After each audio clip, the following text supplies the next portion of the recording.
السلام علیکم دوستو، آج کی کہانی کا نام ہے بند کمرہ۔ یہ آج سے تقریباً 30 سال پہلے کا واقعہ ہے جو میرے ساتھ پیش آیا تھا۔ میں اپنی نوکری کے لیے سکھر آیا تھا۔ یہاں میرے ماموں رہتے تھے تو کچھ دن میں ان کے گھر ٹھہر گیا کہ جب تک کہیں اور میرا رہنے کا بندوبست نہیں ہو جاتا۔ ماموں جان کے گھر میں کئی سالوں کے بعد آیا تھا۔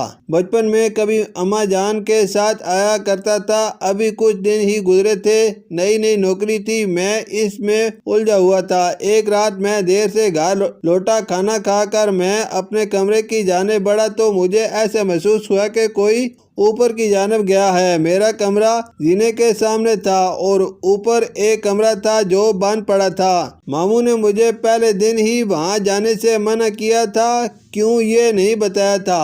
میں نے بھی زیادہ نہ پوچھا، مگر اس وقت کون گیا ہوگا وہاں، یہ سوچ کر میں اوپر چلا گیا۔ کمرے کے باہر پہنچا تھا کہ اندر سے مجھے کسی کے ہنسنے کی آواز آئی۔ دل بری طرح دھڑکتا، فطری تجسس کے باعث میں نے دروازہ کھولا۔ اندر کوئی بھی نہیں تھا۔ میں نے نظر گھما کر چاروں جانب دیکھا۔ کمرہ عرصہ بند رہنے کی وجہ سے گرد و آلود ہو رہا تھا۔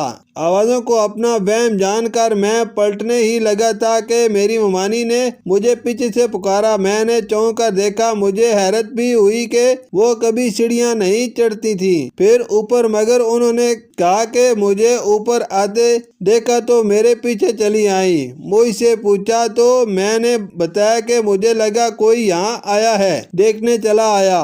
خیر میں ان کے ساتھ نیچے آنے لگا۔ ابھی 2-3 سیڑھیاں ہی اترے ہوں گے کہ مجھے محسوس ہوا کہ کوئی میرے پیچھے پھر ہنسا ہو، مگر وہاں تو ممانی تھی۔ میں نے ڈرتے ڈرتے اپنی گردن گھمائی اور میرے ہوش اڑ گئے۔ میرے پیچھے ممانی کے بجائے ایک جھلسے ہوئے چہرے والی لڑکی کھڑی تھی جس کی آنکھیں سرخ تھیں۔ خوف سے میں سیڑھیوں سے نیچے گر پڑا۔ وہ آہستہ آہستہ میرے پاس آ رہی تھی۔ میری آواز حلق میں ہی رہ گئی تھی۔ بمشکل میں چیخا تو میری آواز پر ممانی اور ماموں اپنے کمرے سے بھاگے آئے۔ میری حالت بہت گہر ہو چکی تھی۔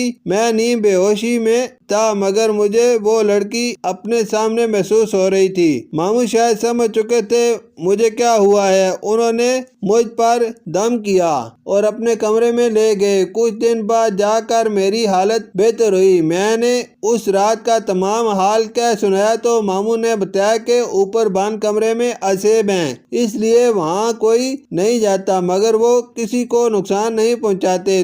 تم نے شاید وہ دروازہ کھولا ہوگا، اس لیے تمہارے ساتھ ایسا ہوا۔ اس کے بعد میں جتنا وقت بھی ان کے گھر رہا، کبھی زینے کے پاس بھی کھڑا نہیں ہوا۔ شکریہ۔